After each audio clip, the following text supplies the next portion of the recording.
In this video, I'm going to show you how to fix if Google Chrome is not saving passwords on Windows 11 or on your Windows 10.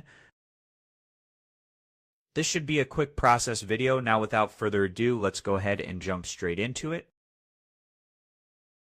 Now, all you have to do in order to fix if Google Chrome is not saving passwords is to follow these instructions step by step.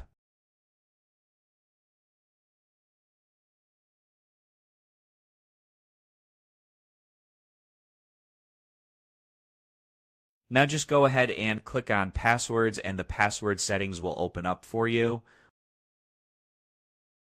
Just click on Google Passwords Manager, just click on it, and now just go to the left side, click on Settings. Just left click and make sure the first option, Offer to Save Passwords, is turned on. Just turn it on as you can see.